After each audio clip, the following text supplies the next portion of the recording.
네, 오늘 말씀의 제목은 성령의 부재, 성령의 부재, 그리고 결과는 우리는 왜 무너지는가? 제목에 이미 다 나와 있습니다. 성령의 부재는 우리를 무너지게 한다입니다. 그래서 성령의 부재가 무엇인지 우리 함께 나눌 말씀을 로마서 8장 9절 말씀을 함께 읽도록 하겠습니다. 만일 너희 속에 하나님의 영이 거하시면 너희가 육신에 있지 아니하고 영에 있나니 누구든지 그리스도의 영이 없으면 그리스도의 사람이 아니라 라고 말씀하십니다. 그리스도의 영이 없으면 그리스도의 사람이 아니다. 그럼 이 시간에 우리가 스스로에게 한번 물어봅니다. 나는 그리스도의 사람인가? 나는 그리스도의 영이 있는가? 내가 하나님의 영이 거하시는 자인가?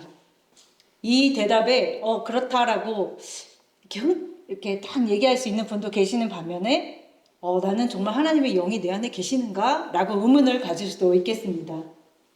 예전에 저도 하나님을 만나기 전에는 하나님의 임재다, 하나님의 음성이다, 이런 이야기들을 들었을 때 그게 어떻게 오는 건지 좀 궁금하더라고요. 하나님의 음성은 어떻게 듣는 거고, 성령은 무엇이고. 근데 그렇게 궁금함이 있다는 건 뭐냐면 아직 경험하지 않았다는 뜻입니다. 내가 이렇게 손에 딱 쥐게 되면 더 이상 누구의 가르침이 필요 없죠. 왜냐면 내가 맛보고 알았기 때문에 그때는 이제는 그게 뭐지 이게 아니라 하나님의 영이 계시는구나. 하나님의 영이 내 안에 거하시는구나 라는 것을 확실하게 딱 붙들게 되는 것입니다.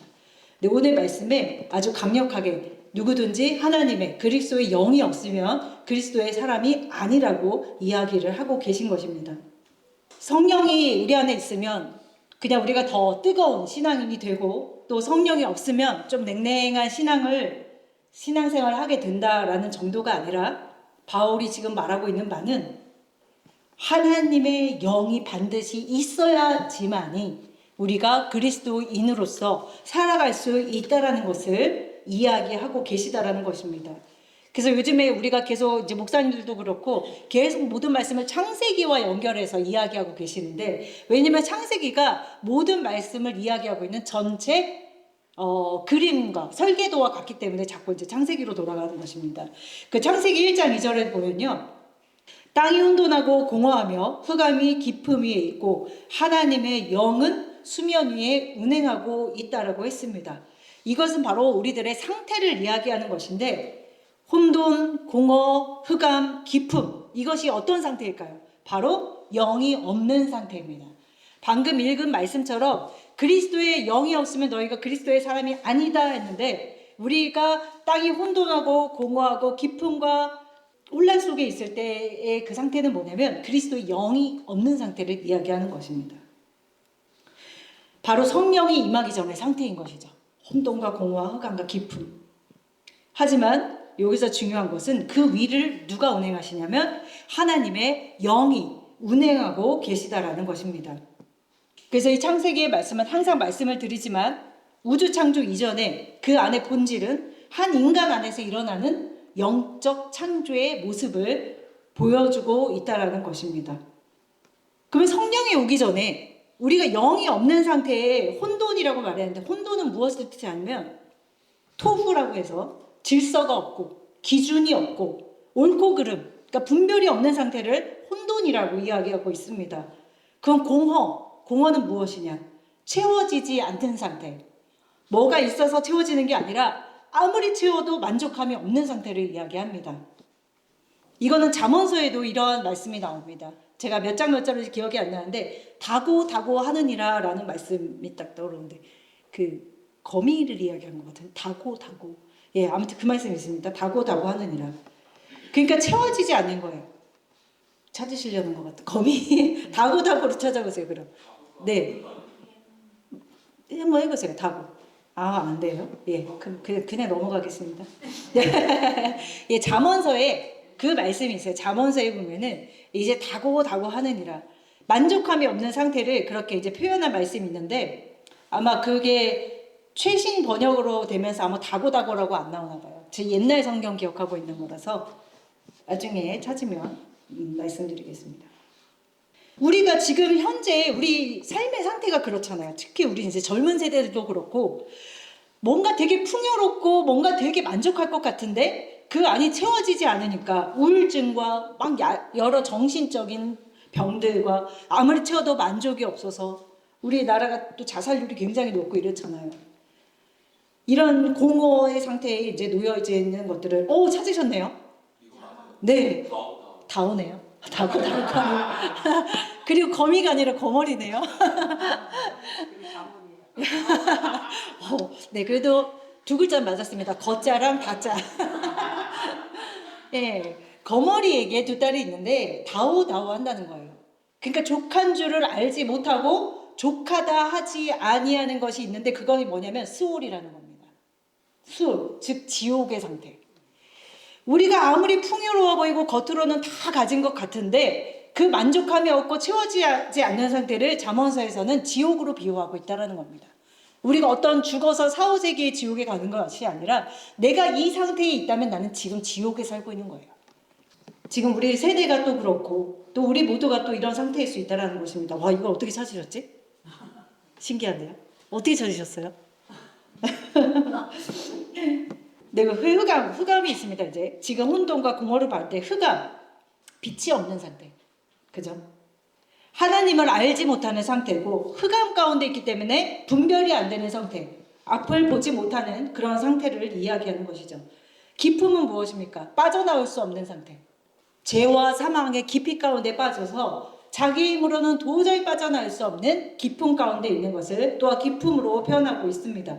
이게 바로 뭐냐면 로마서 8장 9절에서 이야기하고 있는 바로 육신의 상태를 이야기합니다.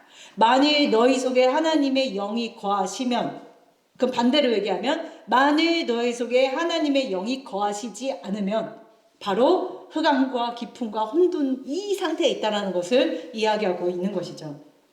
그런데 하나님의 영이 수면 위에 운행하고 계시다라는 것이 바로 우리에게 복음이 되겠습니다.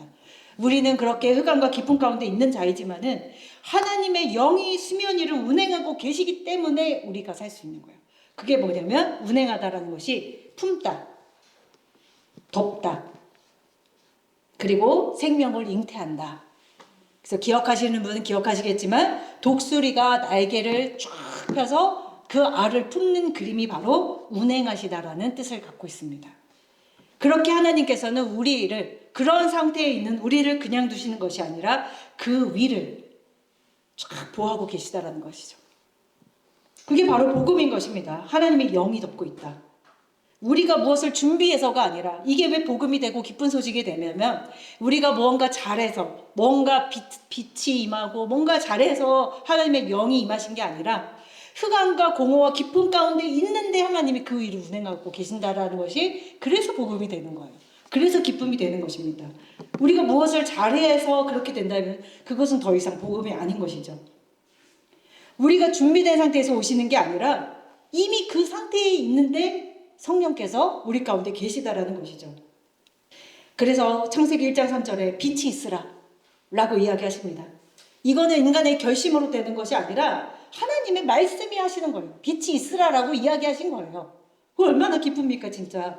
그리고 로마서 그게 이제 8장 9절과 다시 오늘 그 본문과 연결되는 것이 너희 속에 하나님의 영이 거하시면, 즉 창세기 1장 2절에 읽은 것처럼 하나님의 영이 운행하시면 내 안에 거하는 상태가 된다라고 이야기하는 것이죠. 우리가 지금 잘 생각해야 되는 것은, 우리가 지금 다 오래되신 분은 몇십 년 동안 신앙생활을 하셨을 것이고 또 얼마 안 되신 분도 계시겠는데 그 기간의 문제가 아니라 한 달이 되었어도 하나님의 영이 그 안에 거하면 그리스도의 사람인 거고 20년을 다녔어도 하나님의 영이 없으면 여전히 그리스도의 사람이 아닌 거예요. 그러니까 기간하고 전혀 상관이 없습니다. 권사님이라고 해서 집사님이라서 그냥 평신도라서 다 상관없어요. 중요한 것은 무엇이다? 하나님의 영이 내 안에 거하시는가? 그럼 하나님의 영이 특별히 택하는 사람이 있을까요? 딱 봐서 저 친구 좀 괜찮은데? 이러고 거하시는 걸까요? 하나님의 영이 어디에 거하실까요? 오늘 주일 아침에도 나왔습니다. 설교 말씀에. 누구에게 임하실까요? 누구? 내 안에? 그거 다 자기라고 하시는데 지금. 다 본인이라고 지금. 네. 지금 다 여러 군데서 나왔습니다. 누구에게 임하시냐면 죽은 자에게 임해요. 죽은 자. 예, 하나님의 영은 죽은 자에게 임합니다. 바로 나로서는 도저히 하나님 안에 거할 수 없다라고 인정된 자. 나는 불구이고, 나는 눈을 앞을 볼 수 없고, 절뚝발이고, 나는 병자이고, 혈루병자고, 이렇게 인정된 자에게, 나는 더 이상 죽은 자이기 때문에 생명이 없다라고 하는 자에게 하나님의 영이 임하신다는 거예요. 그래서 오늘 제목이 성령의 부재에 대해서 이야기했습니다. 왜 우리는 변하지 않는가? 왜냐하면 죽지 않았기 때문에. 여전히 자기의 열심으로 신앙생활을 잘 이어오고 있기 때문에 성령님이 오실 이유가 없는 거예요. 성령님이 오실 수 없는 거예요. 그러니까 여전히 변하지 않고 예전이나 지금이나 똑같이 성령의 부재 속에서 자기 열심으로 살고 있다는 것입니다. 성령의 부재는 육신의 상태를 이야기합니다. 성령님의 운행이 시작되셨다는 것은 우리가 죽었다라는 거예요. 요한복음 6장 63절에 살리는 것은 영이니 육은 무익하니라. 내가 너희에게 이런 말은 영이요 생명이다 라고 이야기하고 있습니다. 육은 무익하다. 이게 뭐냐면 뭐 쓸모없다, 가치 없다, 육은 다 이제 뭐 배제돼야 된다 이렇게 해석을 해버리면 말씀이 이제 왜곡되기 시작합니다. 여기서 무익하다라는 정말 정확한 의미는 뭐냐면 생명을 만들어낼 수 있는 존재가 아니다라는 겁니다. 그리고 살릴 수 있는 능력이 없다라고 이야기하는 것이죠. 육의 많은 열심으로 좋은 모양을 갖출지라도 그 안에는 생명이 없다. 그리고 살릴 수 있는 능력도 없다라는 것을 이야기합니다. 살리는 것은 뭐다? 영. 살리는 것은 오직 영밖에 없습니다. 그럼 살릴 수 없는 것은 아무리 좋은 모양이라 할지라도 육으로부터 나온 거. 자, 오늘 주일 말씀 누가 잘 들었는지 제가 퀴즈 내겠습니다. 제가 그냥 앉아 있는 것 같아도 모든 말씀을 듣고 있습니다. 자, 오늘 주일 오전 말씀에 나왔던 것 중에 진영 밖으로 버리라는 것이 있었죠? 뭘까요? 야, 이렇게 잘 들으시네요. 예. 그 쓸데없는 질문 하나 할까요? 그거 뭘로 퍼서 갖다 놨어요? 와, 3. 목사님 축하드립니다. 다 듣고 계셨네요. 예. 그걸 배설물로 표현을 하셨잖아요. 우리 육에서 나오는 모든 것을 진영 밖으로 내버리라는 것이 바로 우리 안에는 육신의 것들을 내어버리라는 것을 이야기했습니다. 즉 살리는 것은 영이고 살릴 수 없는 것은 육이다. 즉 내 안에서 나오는 그 배설물이 뭡니까? 내 안에서 나오는 거잖아요. 내 안에서 나오는 모든 것이 배설물이라고 깨달아진 자는 그것을 어디로 나아갑니까? 진영 밖으로 던져버린다는 겁니다. 그래서 이제 우리가 계속 본문으로 돌아가면 로마서 8장 9절로 결국엔 이 말씀이에요. 하나님의 영 그리고 육신에 거하는 것. 우리 모든 말씀이 계속 그거를 따라가고 있다는 것이죠. 우리가 혼돈과 공허와 흑암과 깊은 가운데 있을 때 인간이 할 수 있는 게 무엇이 있을까요? 없습니다. 없습니다가 답입니다. 인간은 육신으로는 아무것도 할 수 없습니다. 내가 그런 혼돈과 공허와 깊은 가운데 있으면서 내 옆사람을 전도할 수 있다? 없습니다. 그런데 하려고 하기 때문에 문제입니다. 흑암과 깊은 가운데 있는 것을 깨닫지 못한 채 내 옆사람을 변화시키려고 하기 때문에 문제가 되는 거예요. 왜? 그 입에서 빛이 나가야 되는데 그 입에서 여전히 흑암과 기품이 나가는 거예요. 근데 자기는 몰라요. 옳다고 여기기 때문에. 이걸 해야 된다라고 생각하기 때문에 육은 무익한데 그 무익한 것을 계속 전하는 거예요. 그럼 그 무익한 자가 무익한 자의 말을 듣고 변화가 될까요? 안 됩니다. 저는 저를 보면서 항상 그 생각을 해요. 제가 우리 집 안에 있으면서 자녀들 내가 내 스스로 할 수 있는 게 아무것도 없어요. 하나님께서 어쩜 우리 자녀들을 제가 손도 댈 수 없게 이렇게 다 나눠주셨는지 기도할 수밖에 없는 자녀들을 제한테 이렇게 허락하신 것은 또한 저를 낮추시기 위한 하나님의 방법이 아니신가. 우리 아이들이 정말 다 잘 되고 막 학교도 척척 돕고 막 이랬으면 제가 그렇게 생각 안 했을 거 아니에요. 내가 잘 키웠구나. 내가 아이들을 참 잘했다라고 생각할 수 있는 부분일 텐데 하나님은 그거를 허락하지 않으시고 정말 기도할 수밖에 없는 사람의 말로 뭘 전해서 아이들이 변화시킬 수 없는 그런 환경을 저한테 허락하셔서 저는 날마다 기도합니다. 정말 우리 아이들 보면요. 정말 아이들을 보면서 저를 보는 거예요. 아, 이것이 바로 정말 짐승의 처소구나. 우리 아이들뿐 아니라 이 세계 자체, 이 세상의 짐승의 구조 가운데 있잖아요. 짐승의 지배 아래 있잖아요. 그러면 내가 짐승이면, 내가 만약에 같은 짐승이라면 과연 우리가 창세기에서 말한 다스리라라는 영역에 들어갈 수 있는가? 내가 무엇이어야지만이 그 짐승의 영역을 다스리겠습니까? 하나님의 영이 거하셔야지만이 그 가정 가운데서도 다스리는 자, 즉 하나님의 영이 있어야지만이 그게 질서가 되는 것인데, 내 가정에 지금 질서가 잡히지 않고 듣는 자가 없다라면 그것은 아이들의 문제가 아니라 다스리는 자가 없다라는 거예요. 즉 성령의 부재라는 것을 제가 다시 한번 느끼는 겁니다. 그래서 제가 내가 짐승의 가운데 있구나, 내가 짐승이라서 내가 아직도 이 구조 가운데 있구나라고 계속 생각하는 겁니다. 그래서 아이들을 탓하는 것이 아니라 성령 안으로 더 들어가야겠다, 다스리는 자가 내 안에 오셔야겠다라는 것을 더욱더욱 느낀다라는 것입니다. 이번엔 우리 콩이까지 이제 합세해서 우리 강아지까지 합세해서 그 강아지가 저를 그렇게 좋아합니다. 잠만 잘 때만 되면 제 문을 열고 들어와서 아이고 애기 셋도 모자라서 이제 콩이까지 네, 웃자고 하는 소리고요, 그거는.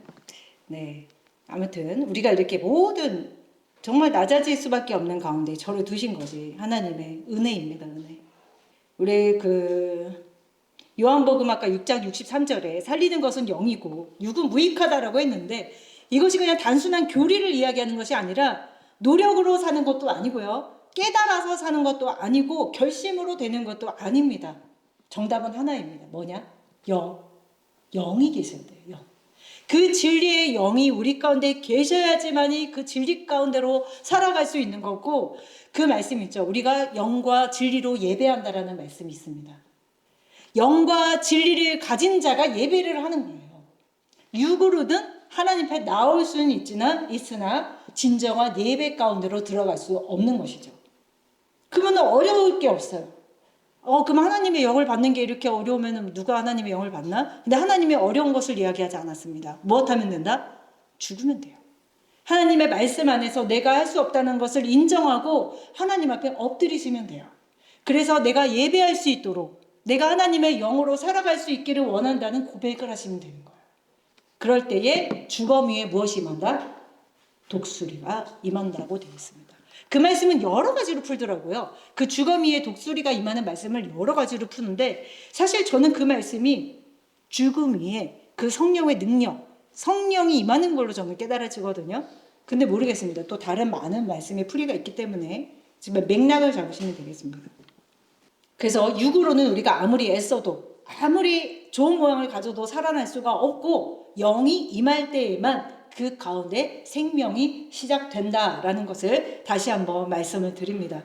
그래서 우리는 더 열심히 살아가는 존재가 되는 것이 아니라 죽어야 하는 존재임을 이 시간에도 깨달으시면 되겠습니다.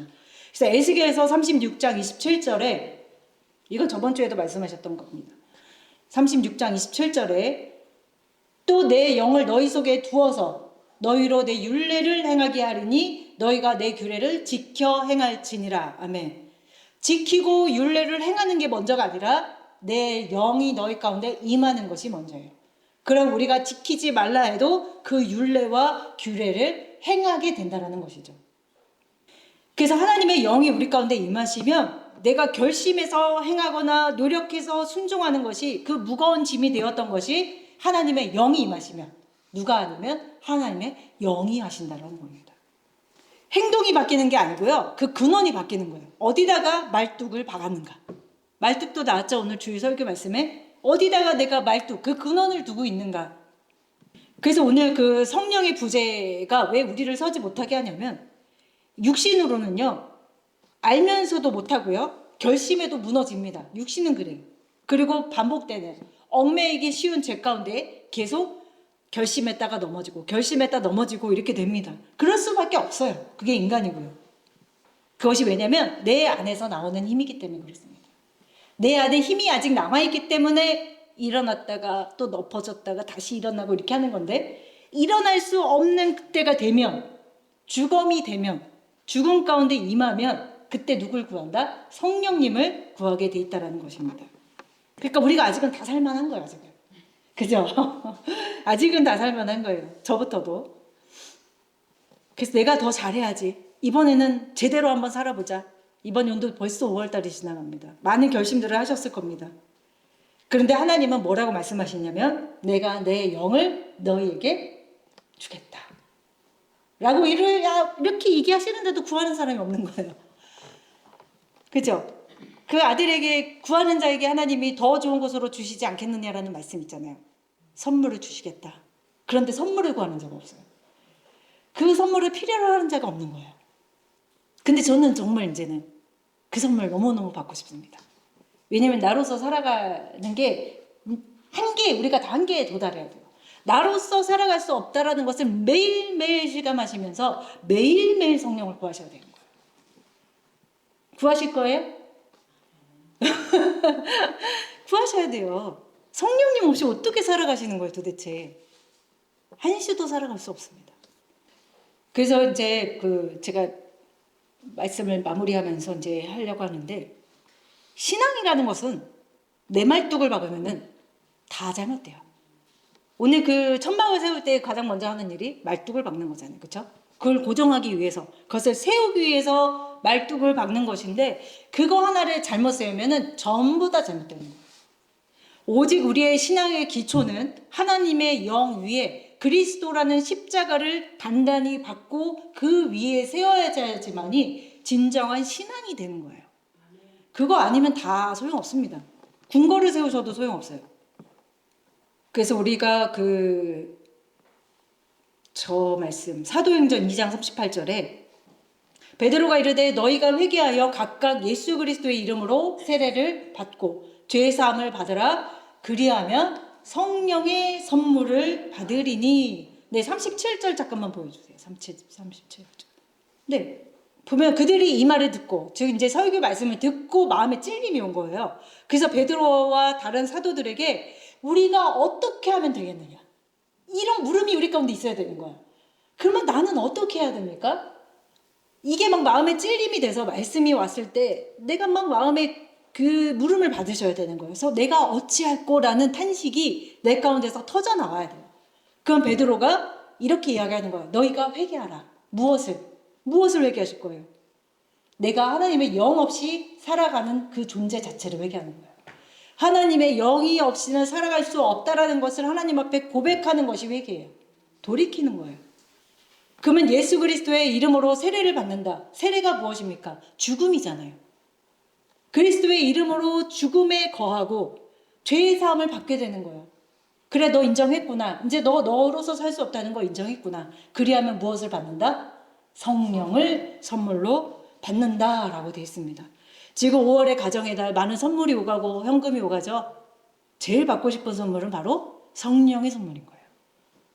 맞으세요? 성령의 선물 받으셔야 됩니다. 회개는 도덕적으로 뭔가 잘못해서 그것을 반성하는 정도가 아니고요. 내가 스스로 설 수 없다라는 것을 인정하는 게 바로 회개입니다.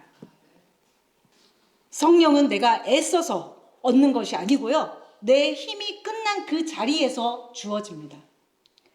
그래서 오늘 베드로가 너희가 회개해서 각각 예수 그리스도 이름으로 세례를 받고 너희가 선물을 받아라 이야기하십니다.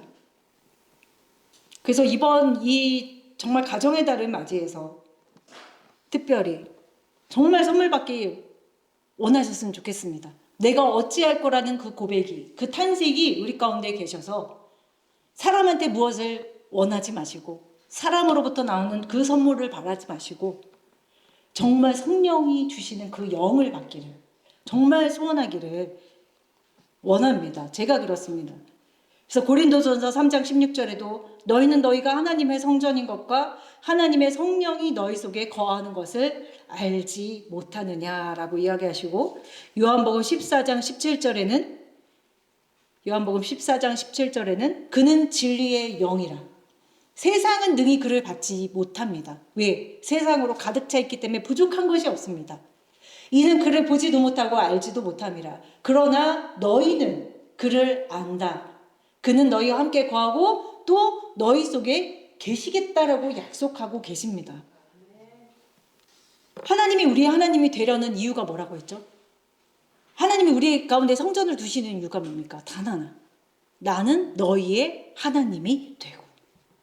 하나님께서 우리의 하나님이 되고 싶다라는 거예요. 성전을 두시는 이유는 단 그거 하나입니다. 그래서 이 시간에 우리 기도하고 또 이 오늘 말씀 밑에 사실은 준비한 말씀들이 있지만 더 하지 않겠습니다. 오늘 핵심의 말씀은 다 이미 전달되었기 때문에 우리가 무엇을 구해야 되는가? 무엇을 회개해야 되는가? 내가 왜 여전히 변화되지 않는가? 왜 나는 넘어졌다가 일어서고 하는 것들을 계속해서 반복해 오는가? 죽으면 돼요, 죽으면. 그게 쉽지 않죠. 하나님께 그것조차도 구하셔야 됩니다. 그래서 이 시간에 우리 찬양하고 함께 기도하고 정말 하나님 앞에 하나님이 주시는 그 영을 선물로 받기를 원한다는 간절한 기도를 하도록 하겠습니다. 우리 찬양하겠습니다.